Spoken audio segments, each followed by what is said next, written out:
Señor Borón, empecemos por lo que sin duda a mucha gente le interesa hoy en día, las tensiones en la región andina del norte, con Colombia en el centro del foco. Parece ser que la misión de la OEA, después de sus investigaciones que realiza in situ, va a criticar tanto a Ecuador como a Colombia. Fríamente, sin pruebas en las manos, ¿quién cree usted que es responsable de esta crisis? Bien, yo creo que el responsable fundamental es el gobierno de Colombia, porque más allá de las razones que pueda haber para justificar una política de este tipo, esas razones son inaceptables desde el punto de vista del derecho internacional. O sea, no podemos permitir, no debe permitirse que un país haga incursiones militares dentro de las fronteras, dentro del territorio de otro, por más que se trate de perseguir enemigos o malhechores o bandidos o guerrilleros. Estados Unidos no corre detrás de los delincuentes que cruzan la frontera hacia México y los persigue, los mata, los encarcela ahí, en el caso de delincuentes comunes. En este caso fue una conducta realmente muy criticable de parte del gobierno Uribe, pero hay que entender que el gobierno Uribe no tiene mucha autonomía para decir estos asuntos. Yo creo que el incidente ese hay que entenderlo en el marco de las necesidades políticas de los Estados Unidos. Es un año electoral, una nueva guerra que se pueda librar a escala más reducida en América Latina sería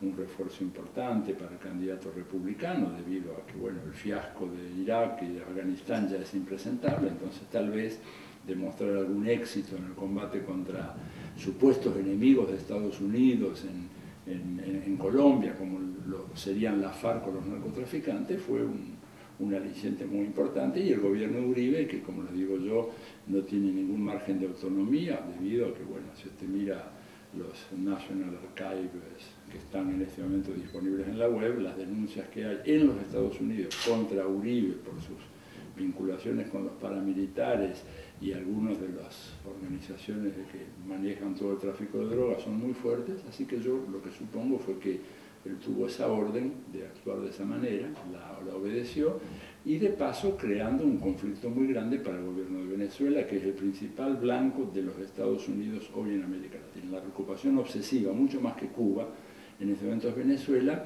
porque vivimos en un mundo en donde el petróleo se está acabando y Venezuela tiene en la faja del Orinoco reservas probablemente más grandes que las de Arabia Saudita. Entonces ellos quieren apoderarse de eso. Chávez es un obstáculo, y armar un incidente como este siempre es bueno para los Estados Unidos. Bueno, de alguna forma se puede decir que esa es una parte de la moneda, efectivamente, y esta cara de la moneda nos lleva a Estados Unidos y su influencia y su injerencia en este caso. Pero fíjense que el tema de las FARC ha dado un cambio brusco. O sea, como que hasta ahora existía un consenso general de que las FARC son una organización terrorista en todas las listas negras en todo el mundo, y eso como que ha empezado a cambiar y se habla de la posibilidad de darle un estatus de fuerza beligerante. ¿Usted cree que debería dársele? Mire, yo lo que creo realmente, primero, soy muy crítico de la FARC, no comparto sus métodos, no comparto su estrategia, pero como sociólogo y como interesado en la política tengo que ver el origen de todo esto. El origen de la FARC es una tragedia que se ha desencadenado sobre el pueblo colombiano hace 50 años, ¿verdad? Y las FARC están ahí, y yo creo que en este momento considerarlas como una organización terrorista, que básicamente eso lo ha hecho el gobierno de Estados Unidos, metiéndolas en una lista y después todo lo demás reproducen, es una manera perfecta de perpetuar ese conflicto, y me lleva a mí a sospechar de si en realidad existe un interés real de resolver el problema de la FARC, porque mientras estén las FARC ahí, podemos tener toda la ayuda militar norteamericana muy fuerte hacia Colombia, podemos tener el Plan Colombia, podemos tener un gobierno muy dócil al cual manejar, esto visto desde la perspectiva de Washington. En cambio, si se le da un estatus de parte beligerante, ¿qué es lo que realmente corresponde? Porque si usted tiene una guerrilla o lo que sea, que durante 50 años tiene un cierto control territorial dentro del país, ya no puede seguir diciendo usted que son unos terroristas aislados que están por ahí y que de repente ponen una bomba. Hay gente que tiene un control de una parte del territorio colombiano, una parte que es el 20, 25, 30%, y si usted les da el estatus de parte beligerante, los obliga a deponer las armas y a terminar la violencia. Entonces a mí me parece que lo mejor que podría hacerse en interés del pueblo colombiano para que realmente se acabe este baño de sangre interminable, es decirle, bueno, los reconocemos como parte beligerante, siéntense a la mesa de negociación, depongan las armas, porque si no, no se los reconoce, y las FARC están dispuestas a esto. Lamentablemente, lo que yo veo en este conflicto es que las FARC han dado muestra de tener más sensatez que un presidente de Colombia que arriesgó en esa operación al matar a este señor Raúl Reyes, que no era el número 2 de la FARC, eso es lo que ha dicho la prensa. Raúl Reyes no tenía ningún grado efectivo desde el punto de vista de la organización militar de la FARC. Raúl Reyes era una persona que se encargaba de las relaciones exteriores y era el que estaba negociando con el gobierno francés la liberación de Ingrid Betancourt. Y van y lo matan. Entonces yo tengo razones para sospechar de que hay alguna gente a la que no le interesa resolver el conflicto de Colombia, quiere perpetuar la situación actual, quiere dejar a las FARC como terroristas y justificar una política de violencia que no conduce a nada. Usted ha dado una charla aquí en el Transnational Institute con el título Un giro a la izquierda en América Latina, problemas y proyecciones.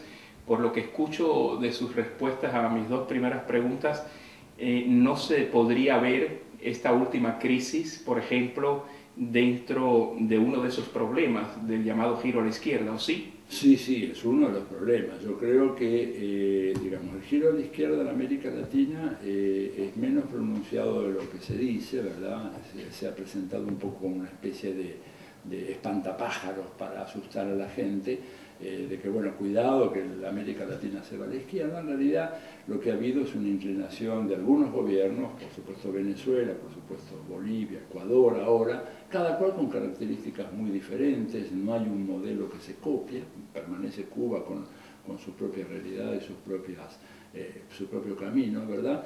Pero lo que sí hay es que en la opinión pública y en la ciudadanía hay un cansancio muy grande con la frustración ocasionada por las políticas neoliberales. Usted piense, por ejemplo, en mi país, la Argentina, más de 5 años de crecimiento a tasas chinas, ¿verdad? El 8 o 9%, y prácticamente tenemos un bolsón fijo de pobreza que no logramos reducir, y niveles de desempleo que se han reducido, pero no en la medida suficiente, y una desigualdad económica que en este contexto de gran crecimiento económico, en lugar de haberse disminuido, se ha acrecentado. Entonces hay una expectativa de que algo tiene que cambiar. Y este incidente en la frontera lo que hace es poner un obstáculo más, porque de alguna manera contribuye a la desestabilización del gobierno de Chávez, que, como digo ahora, es el objetivo número 1 de la política exterior de los Estados Unidos hacia América Latina, como en su momento lo fue la desestabilización del gobierno de Allende. Y si usted mira, las tácticas son las mismas: promover el desabastecimiento de consumos básicos, crear incidentes militares y finalmente lograr que se produzca el derrumbe del régimen, en cuyo caso América Latina entraría en una nueva noche política cuyos contornos todavía sería difícil de precisar, pero que claramente nos llevaría a un retroceso muy grande. Y dentro de este retroceso habría que ver de que tenemos que empezar a acostumbrarnos a una nueva forma de hacer política, tipo, por ejemplo, lo que han llamado algunos telenovelas real, como ha sucedido en Santo Domingo, con todos estos calificativos, lenguaje muy directo, mentiroso, insolente, y con la inmediatez de los medios.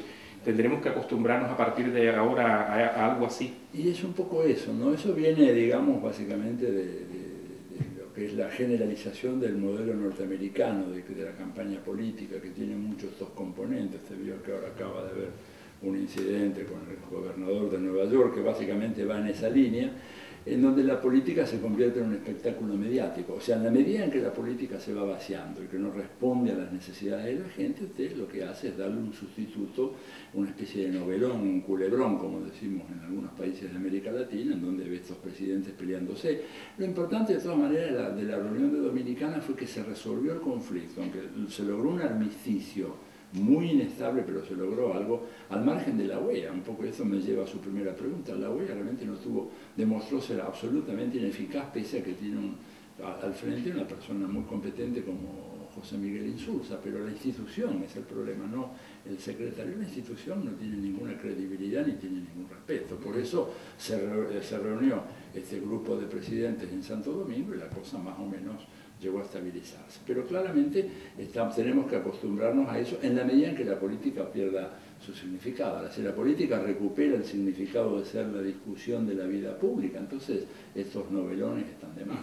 A propósito de la OEA, el presidente Correa, después del éxito en Santo Domingo, llegó a decir de que teníamos que empezar a pensar en otra OEA más latinoamericana. ¿Es esto real? ¿Podría ser esa una de las proyecciones de cara al futuro de esta nueva corriente latinoamericana? Yo creo que sí. Mire, Correa es un hombre sumamente, aparte de ser muy inteligente, es un hombre muy sensato y muy ponderado, y creo que su observación es muy atinada.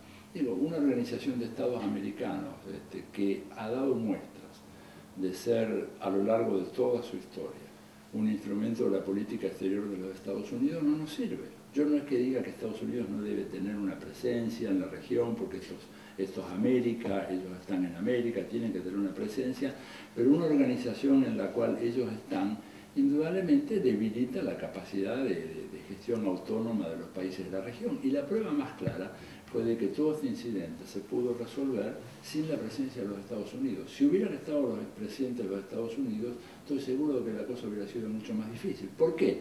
No porque haya, digamos, una cosa así ensañada en contra de América Latina, pero tenemos que reconocer, como dice los propios intelectuales del establishment norteamericano, Estados Unidos es un imperio, y los imperios tienen ciertas pautas de comportamiento que desde la época de los romanos para acá se han venido repitiendo. Un imperio no puede admitir una discusión entre iguales. El imperio normalmente prevalece, ordena, manda, subordina, y entonces una institución como la OEA es un vehículo imperial. No nos sirve, tenemos que buscar otra cosa. Creo que Correa tiene mucha razón y ojalá que se pueda avanzar en esa relación, porque de esa manera se puede establecer un acuerdo, una negociación mejor con los Estados Unidos. Yo no estoy diciendo que no hay que hablar con los Estados Unidos ni no negociar con ellos, pero digo que tenemos que negociar desde una posición razonablemente fuerte para poder hacer que nuestros intereses sean tomados en cuenta. Enseguida vamos a acercarnos un poco al Imperio Romano, ¿no? Porque todo al final nos lleva atrás, nos lleva al pasado. Pero profundizando en este tema de la nueva izquierda o de lo que algunos llaman populismo, se nota de todas formas algo que no sabemos cómo calificarlo, pero mientras que el presidente Chávez, por ejemplo, pide con fuerza a muchos de sus colegas latinoamericanos una unidad en torno a su eje, a su forma de ver las cosas, la realidad es que otros países como Brasil, Chile, México, en muchos aspectos, Argentina, hasta Bolivia, hasta el mismo Ecuador, al parecer no le hacen mucho caso a todo lo que dice el presidente Chávez. Se habla entonces de que hay presidentes más pragmáticos que otros. ¿Es que los otros entonces no lo son? Lo que pasa es que yo creo que Chávez es un hombre, evidentemente, que tiene una visión muy completa de la panorámica latinoamericana y mundial, ¿no es cierto? Y entonces él está mirando más en el largo plazo. Él, digamos, un poco siente que el programa de Bolívar, el programa de la Unidad Latinoamericana, todavía es un programa inconcluso. Y está como desesperado para tratar de que ese programa se implemente. Y creo que Chávez, en ese sentido, tiene una orientación correcta. Lo que pasa es que la implementación de eso a veces es muy difícil porque, bueno, hay países que tienen una debilidad estructural muy grande. Y por otra parte, no hay que olvidarse que hay ahí un conflicto de liderazgo muy claro en América Latina. Te tiene por una parte Chávez con una propuesta política, una propuesta que es antiimperialista, de integración, pero muy fuertemente contestataria del imperio, cosa que hay que reconocer que fue el imperio el que empezó a agredir a Chávez y no al revés, ¿no es cierto? Porque esto, si no, parece como que Chávez desde el 98 hubiera estado con esta prédica. Si usted mira Chávez desde el 98 al 2002, cuando le hacen el golpe de Estado, Chávez es un gobernante que, más allá de algunas expresiones un poco, ¿cómo decirlo?, un poco extravagantes en el lenguaje político latinoamericano, no presentaba esta fuerte agresividad contra el imperio. Ahora, cuando el imperio organiza el golpe de Estado contra Chávez, porque eso es real, está documentado, hay informes de la CIA, informes del Congreso americano, y cuando rápidamente a la hora se lo reconoce desde la Casa Blanca, los dos únicos presidentes que lo reconocieron, hasta donde yo sé, fueron Bush y Aznar, aunque Lagos estuvo ahí a punto, creo yo, de darle reconocimiento al golpe, entonces evidentemente Chávez tiene una virulencia muy grande en sus críticas contra el imperio. Pero bueno, él está respondiendo a esa agresión que tuvo, pero por otro lado se tiene ese conflicto de liderazgo con Brasil, que Brasil pretende ser el campeón de América Latina, en el sentido de representar a la región. Ahora, ¿cuál es la diferencia entre los dos países? Que Venezuela, detrás de sus propuestas de integración, pone hechos, pone recursos, le vende petróleo barato a todo el Caribe, le vende petróleo barato a Bolivia, a Colombia, a los países que quieran tener el petróleo, mientras que Brasil no hace ninguna concesión. Fíjese usted el absurdo de que Brasil pretende erigirse en el campeón de la unidad latinoamericana y veta el ingreso de las exportaciones uruguayas de arroz a Brasil.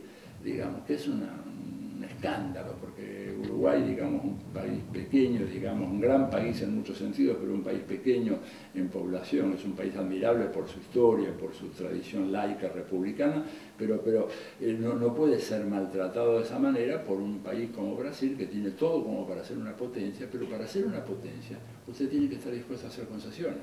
Cuando la Unión Europea se formó, fue porque los dos países en ese momento más fuertes, Francia y Alemania, estuvieron dispuestos a hacer muchas concesiones a los países que tenían más problemas, como por ejemplo Italia primero, España, Portugal y Grecia después, Irlanda más tarde. En cambio, el problema con Brasil es que Brasil quiere ser líder, quiere ser potencia, quiere tener su asiento en el Consejo de Seguridad de las Naciones Unidas, pero a cambio de eso no está dispuesto a ceder nada. Y Venezuela, en cambio, hace todo lo contrario. Por eso la enorme popularidad de Chávez en toda América Latina, pese a la enorme campaña de prensa que toca al unísono en toda la región y que nos preocupa muchísimo a nosotros porque habla de una falta de libertad de prensa. Yo por momentos tengo la sensación, cuando recorro toda América Latina y por supuesto también en mi país, de que estoy de vuelta paseando por la Unión Soviética, donde tengo dos diarios, el Pravda y el Izvestia, diciendo todos exactamente lo mismo. Usted va a la Argentina, va a Chile, va a México, va a Perú, va a Colombia y los periódicos reproducen exactamente lo mismo. Hay como una especie de ghostwriter, un escritor en las sombras que escribe el discurso y después lo traducen a la lengua vernácula con los giros locales en nuestros países y todo eso en contra de Chávez. Bueno, entonces eso es muy problemático para nosotros porque nos impide una buena discusión. Por ejemplo, y con esto termino este punto, el Mercosur tiene que redefinirse, ¿verdad? No puede ser el Mercosur solo una unión económica aduanera que beneficie a las grandes empresas. La Unión Europea planteó desde los comienzos una proyección política, una propuesta de marchar hacia unidad política, jurídica, de legislación. Eso es lo que quiere Chávez para el Mercosur y no lo dejan entrar en el Mercosur. Brasil le está poniendo las trabas para que no entre. Bueno, entonces estamos muy disgustados con el gobierno brasileño porque nos parece que se está vetando una discusión que tiene que darse, no para hacer caso a lo que dice Chávez, pero por lo menos para sentarlo a esta mesa y negociar y discutir con él. Entonces se podría decir que es una falta de concesiones de algunas formas de los países latinoamericanos, el hecho que influye principalmente en que no se logre ese camino único de integración latinoamericana, porque por ejemplo en el caso de Europa, países tan diferentes han logrado lo que vemos. Sin embargo, en el caso de América Latina lo que vemos son nuevos intentos de integración y ninguno converge en uno. Exactamente, porque no hay, digamos, un acuerdo entre los países más importantes desde el punto de vista económico, quiero subrayar eso. Todos los países son importantes por su cultura, sus tradiciones, su gente, pero desde el punto de vista de la gravitación económica no hay un acuerdo entre Brasil, Venezuela, México y Argentina. Entonces, este es un punto gravísimo. La crisis del Mercosur, que yo creo que termina con una implosión, con Uruguay yéndose a la firma de un tratado de libre comercio con los Estados Unidos, que sería terrible para Uruguay, porque si ese tratado ha sido lesivo para México, imagínense usted lo que eso va a significar para el Uruguay, eso obedece a la falta total de criterio de los gobiernos de Argentina y Brasil, que nunca tuvieron una política como la que en Europa se hizo desde el comienzo, de promoción del desarrollo de los países que tenían mayor debilidad económica, a los efectos de que todos elevaran su nivel y que fueran cada vez más compatibles. Bueno, pasamos al Imperio Romano. En su artículo publicado en el libro 2007, Filosofía y Teorías Políticas entre la crítica y la utopía, artículo en el que usted invita a Aristóteles a recorrer América Latina. En ese artículo, él y usted llegan a la conclusión que lo que existe en América Latina es un fetichismo democrático. Ahora bien, la sociedad, por ejemplo, europea, donde existen las mismas líneas, digamos, capitalistas en medio de esta globalización, parece de alguna forma aceptar lo que existe, ¿no? ¿Cuál es el problema en América Latina con la democracia? Y el problema con la democracia en América Latina es que es mucho más grave que el de Europa. En Europa es grave el problema, tanto es así que yo cito en ese diálogo imaginario con Aristóteles, que fue un genio absoluto, imagínense ese hombre, las cosas que pensó hace 2500 años atrás, es que en Europa, cuando se reconstruyen los sistemas políticos después de la guerra, y se reconstruyen adoptando las formas democráticas, se produce un proceso de creciente nivelación social, ¿verdad? Cuando usted mira, por ejemplo, la experiencia de países como Alemania, Austria, que son países, yo siempre digo, tienen una tradición autoritaria muy fuerte, mucho más fuerte que la que tenemos nosotros en América Latina. Sin embargo, la población adoptó la democracia, se democratizó ideológicamente. ¿Por qué? Porque ellos vieron de que la democracia había logrado elevar los niveles de vida de todos, proteger a los más débiles, conceder derechos laborales, respetar la presencia de los sindicatos, redistribuir los ingresos, cargas tributarias muy fuertes como las que hay en Holanda, pero la retribución son sistemas públicos de salud, de educación, de seguridad social envidiables por cualquier país del mundo. En cambio, en América Latina ocurrió una cosa aberrante en todos los países, sin excepción. Cuando se democratizan, a medida que avanza el proceso de democratización, se convierten en países más desiguales, en países más injustos. Esto es lo que yo le hago decir a Aristóteles en ese diálogo imaginario, viendo los datos, ¿no es cierto?, de la realidad. Eso no son opiniones. Usted mira la experiencia de Chile, de Argentina, de Brasil, y es un escándalo. Entre nosotros, el avance de la democracia ha significado la coagulación de tendencias cada vez más regresivas y que producen sociedades cada vez más injustas. Entonces eso le explica por qué. Cuando se hace una encuesta en cualquier país europeo, el 80-90% de la población declara estar a favor de un régimen democrático, y en América Latina no llega usted ni siquiera a la mitad de esa cifra. ¿Y por qué? Bueno, porque para nosotros la democracia ha significado profundizar las desigualdades, profundizar la injusticia. Y cuando digo nosotros, digo para un promedio, pero si usted va a los niveles inferiores de la sociedad, a la gente que está viviendo, ¿verdad?, a nivel de los sectores populares, gente que es desempleados crónicos, campesinos, indígenas, el nivel de desaprobación de la democracia llega al 70, al 80%. Eso está estudiado. Hay, por ejemplo, investigaciones realizadas en las favelas de Río de Janeiro, en donde cuando a la gente se le pregunta, ¿apoyaría usted a un régimen no democrático en la medida en que este régimen pudiera reordenar la vida económica y social, garantizar una cierta seguridad en la favela y generar empleos? La aprobación fue de casi el 90%. Esa gente está desesperada. Y lo que yo digo entonces, no es que esa gente sea antidemocrática. Quienes han sido antidemocráticos han sido nuestros gobiernos. Por eso hablo de fetichismo, porque hablan de democracia como un fetiche, pero en la práctica no actúan como deben actuar los demócratas. Claro, y están los datos del Latinobarómetro, ¿verdad? Y Aristóteles y usted dicen que no se debe hablar de democracia capitalista porque es una falacia, sino que deberíamos empezar a hablar de capitalismo democrático. ¿Cuál es la diferencia? Y la diferencia cuando usted habla de democracia capitalista, en buen español, en buen castellano, el sustantivo es la democracia y el adjetivo es el capitalismo. Quiere decir que es una democracia de fondo con un matiz capitalista. En realidad es un error. Son gobiernos capitalistas que adoptan una forma democrática. ¿Y por qué digo esto segundo? Porque, bueno, porque hay límites a los procesos de democratización dentro del capitalismo. Así como, el proceso de democratización tiene límites en cualquier sistema social. Entonces, lo importante es la naturaleza del sistema social. Un sistema social capitalista significa que usted, para poder sobrevivir, tiene que encontrar trabajo. Es decir, no es que usted puede trabajar, usted tiene que encontrar trabajo, lo coloca usted en una situación estructural de inferioridad.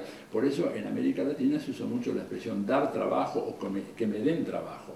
Digamos, cuando alguien está necesitando que le den trabajo es porque vive en un sistema organizado de tal manera en donde usted depende prácticamente en parte de su habilidad. pero en parte de que sea conveniente para un tercero darle a usted el trabajo. Entonces eso es esa situación de inferioridad en la cual está colocado aquel que tiene que conseguir que le den trabajo, impide que el régimen se democratice en todos sus niveles. Por eso lo importante es decir, no es que se trata de un régimen democrático con una coloración capitalista, se trata de una sociedad capitalista que adopta una forma democrática, que cuando no le conviene la abandona.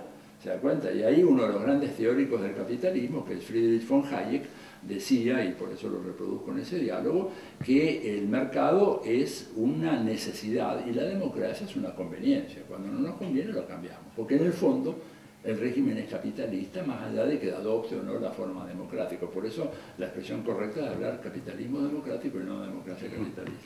¿Y qué es lo que tiene Estados Unidos? El imperio, como usted lo llama, porque ellos todavía siguen insistiendo en que el modelo de ellos es un ejemplo y lo siguen poniendo en el caso de América Latina. Sin embargo, después de las últimas elecciones, mucha gente se ha puesto a pensar, ¿no? Mira, no es ningún ejemplo. Yo no voy a negar de que hay algunos rasgos evidentemente democráticos en los Estados Unidos, como los hay y más profundamente todavía en Europa. En Europa creo que son regímenes capitalismos democráticos más plenos. Pero en Estados Unidos el capitalismo democrático es muy precario. Usted piense que ese país tiene casi el 16-17% de la población en una condición de absoluta marginalidad, cosa que no tiene usted en ningún país europeo. Pero yo no encuentro ningún país europeo donde tenga usted el 16% de la población que no tiene ninguna posibilidad de tener asistencia médica. Si usted me dice que eso es una democracia, yo digo, bueno, entonces pongámonos a inventar otro nombre. Esto es otro régimen. Además, como dice muy bien Noam Chomsky, que es uno de los más agudos intelectuales que ha producido Estados Unidos, y no solo Estados Unidos, ¿verdad?, en el siglo XX, dice, nosotros, ¿qué margen real de elección tenemos? Y él pone el ejemplo de las elecciones presidenciales del 2004. Dice, podíamos elegir entre un partido que propone dos supermillonarios, no millonarios, sino dos supermillonarios, como Bush y Cheney, para las candidaturas presidenciales y vice, o otro equipo de supermillonarios como Kerry y Edwards. Dice, ¿y dónde están los intereses del pueblo norteamericano, de la gente común, gente como yo, decía Chomsky, que no se siente identificado con ninguno de esos dos partidos, que además después ejecutan todas las mismas políticas? ¿Y qué gana el partido que tiene más capacidad para recaudar fondos? Porque además, usted piense, que es otro dato escandaloso, en Estados Unidos el día de la elección es un día laborable. ¿Por qué es un día laborable? Bueno, porque desde siempre en Estados Unidos se pensó que, entre comillas, esa democracia era una democracia que se resolvía entre la gente que no trabajaba. Por lo tanto, es el primer martes de cada 2 años de noviembre en donde se realizan las elecciones. Yo creo que no es un modelo democrático, un modelo republicano con algunos visos democráticos, pero la democracia es algo que tiene mucha más sustancia. En este sentido, creo que países europeos del norte, sobre todo los países escandinavos, Holanda también en cierto sentido, son países que tienen constituciones democráticas mucho más sólidas que las que hay en los Estados Unidos. Ha mencionado países europeos como Holanda, los escandinavos, y anteriormente se ha referido a Europa como en muchas cosas un ejemplo, ¿no? América Latina desde hace muchos años le ha tendido de alguna forma, decirlo así, la mano a Europa, de que le gustaría más una proyección de futuro y de unión estratégica en muchos aspectos con Europa, frente a Estados Unidos. Pero esto como que al revés no logra cuajar, no llega. ¿Qué es lo que sucede? ¿Qué cree usted que pasa con Europa y América Latina? Y que Europa, lamentablemente, como dice Henry Kissinger, es un nombre geográfico nada más. Y yo la verdad que me lo digo con profundo dolor, primero porque tengo raíces profundamente europeas, yo soy italiano, digamos, por parte de padre y madre, así bien nacido en la Argentina, y yo creo que Europa tendría que tener un papel mucho más activo en el sistema internacional, y no lo tiene. Europa es decía yo ayer en la conferencia en el Transnational Institute, es un actor menor en el sistema internacional, siendo un gigante económico y un enano político. Y entonces esa situación genera muchos problemas para Europa, entre otras cosas crisis como las que se viene ahora a raíz de lo de Kosovo, que es una calamidad, digamos, que en este momento producto de los intereses norteamericanos se comiencen a generar secesiones o independentismos en Europa, que uno de los grandes logros de la Europa de la posguerra fue la tendencia hacia la unificación. Y ahora si usted mira Europa, Europa es un mosaico carente de voluntad política, con gente que va para cualquier lado y que en ese contexto son simplemente peones del imperio, esa es la verdad. Y algunos pocos países todavía tratan de tener una política independiente en donde se atiendan fundamentalmente a los intereses europeos, que no necesariamente significa decir agredir a los Estados Unidos o confrontar con Estados Unidos, pero defender los intereses nacionales. Y acá fundamentalmente creo que hay una responsabilidad enorme de tres países en Europa, que son España, Portugal e Italia. Son los países que tendrían que haber sido los campeones en el proceso de incorporación de América Latina, ¿verdad?, como socia de Europa, que le habría dado a Europa mucha más capacidad de negociación. Lo de España es lamentable. Usted tiene un continente entero hablando su idioma. España y Portugal tienen un continente entero, tienen casi 500 millones de personas hablando su idioma.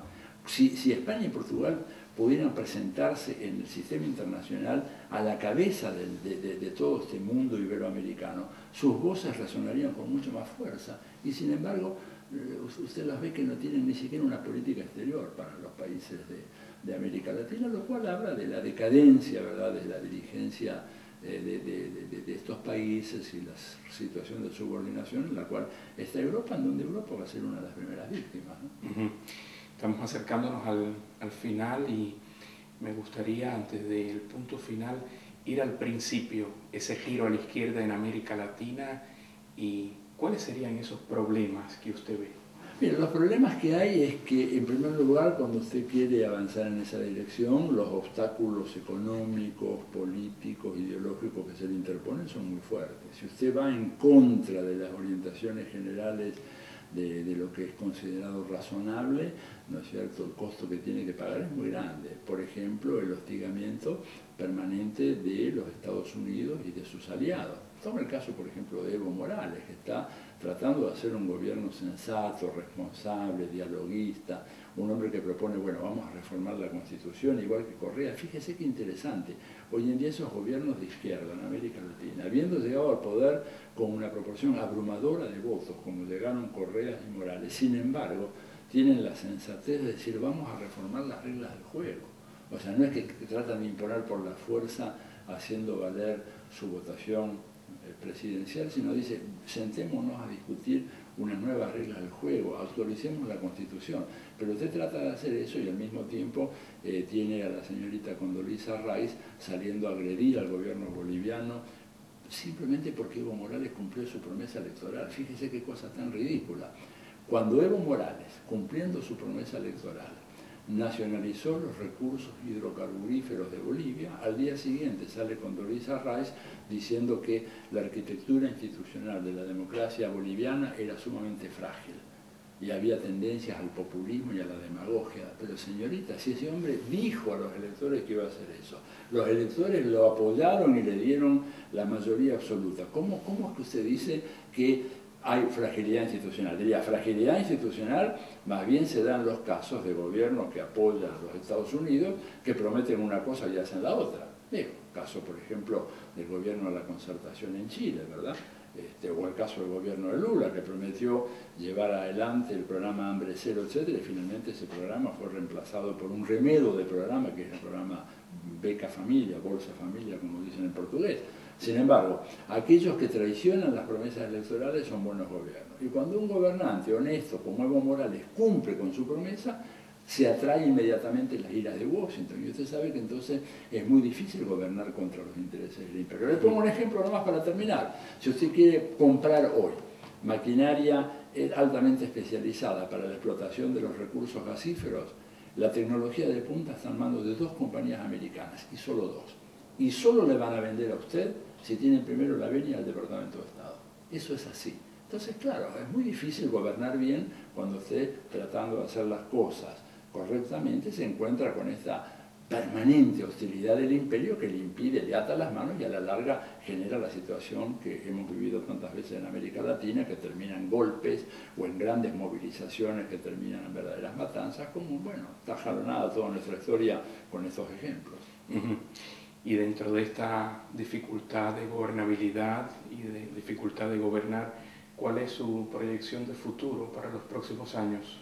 Yo creo que estamos en una situación sumamente delicada. Estamos en una situación sumamente delicada porque todo esto depende mucho de la suerte del imperio.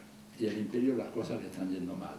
Le está yendo mal desde el punto de vista militar en Irak, ¿verdad? Se han metido en un tembladeral del cual no pueden salir. Colin Powell había advertido de esto al presidente Bush. Bush no lo escuchó, Cheney no lo escuchó, y es más, cuando él quiso renunciar lo obligaron a quedarse hasta la finalización del primer turno presidencial de Bush, pero después se fue. El hombre estaba convencido de que esa guerra no se podía ganar, y de hecho no se puede ganar, ¿verdad? O sea, el mundo moderno revela de que usted puede arrasar un país como se ha hecho con Irak, que es como se ha hecho con Afganistán, pero no logra controlar ese territorio y ponerlo a trabajar normalmente. Entonces me parece que en ese sentido la suerte del imperio está creando turbulencias permanentes que se diseminan por todo el sistema internacional, y América Latina es la primera receptora porque somos el patio trasero de ellos. Geográficamente y desde muchos puntos de vista la relación con Estados Unidos es muy intensa, entonces nos afecta la política guerrerista de los Estados Unidos, nos afecta su intervención solapada en países como Colombia o en los demás países, nos afecta la crisis del dólar porque las reservas que tienen los países de América Latina están prácticamente casi todas denominadas en dólares, y eso va a hacer que el escenario en los próximos años, yo pienso, y el título del libro de Greenspan, Alan Greenspan, The Age of Turbulence, ¿no? La edad de la turbulencia, es muy apropiado. Creo que eso nos acerca en tiempos muy turbulentos, muy complicados, probablemente tiempos muy violentos para el futuro, yo diría ya en los próximos 2 o 3 años en América Latina, ante una situación que tiene su origen, su génesis en la misma matriz imperial. Con estas circunstancias, el ciudadano común y corriente se queda un poco insensato de qué se puede hacer contra todo esto, pero hay mucha gente que sigue apostando por la educación y usted también, a través del PLED, el Programa Latinoamericano de Educación a Distancia en Ciencias Sociales, que usted dirige. Cuéntenos sobre este proyecto. Sí, este es un proyecto que concebí básicamente pensando en que uno de los elementos de la potenciación o el empoderamiento, como se utiliza ahora con ese anglicismo, el empowerment, ¿no? El empoderamiento de la sociedad civil, es hacer que lo mejor del pensamiento de las ciencias sociales pueda ser puesto al alcance del ciudadano común y corriente, de América Latina y el Caribe. Entonces hemos ideado estos cursos, ¿verdad?, que se hacen a distancia, se hacen todos a través de la Internet, en donde yo he logrado que algunos de los más distinguidos profesores a nivel mundial, como Noam Chomsky, Daniel Ben Said, Leo Panich y tantos otros, amén de un número muy grande de profesores de América Latina, dicten cursos que los hacemos a distancia, que se pueden inscribir cualquier persona en cualquier parte del mundo, ¿verdad?, en donde hay una clase semanal, son cursos que duran entre 3 y 4 meses, sobre algunos de los problemas más urgentes que afectan la vida de los ciudadanos de la región, desde los problemas del desarrollo económico, las estructuras de poder, la política exterior de los Estados Unidos, el pensamiento y la ideología en América Latina, la literatura latinoamericana como reflejo de la realidad. O sea, estamos ofreciendo todo eso y la verdad que me parece a mí una excelente ocasión que bueno, la gente interesada ahí simplemente busca en el Google Play, PLED, digamos, y ahí puede entrar a ver en nuestra página web los cursos que ofrecemos, en la esperanza de que si la gente está educada, si la gente tiene mejor formación, va a poder actuar con mayor racionalidad, mayor sensatez, y eso va a ser un factor que puede contribuir a mejorar nuestras vidas. Señor Borón, muchas gracias por esta entrevista a Radio Nederland.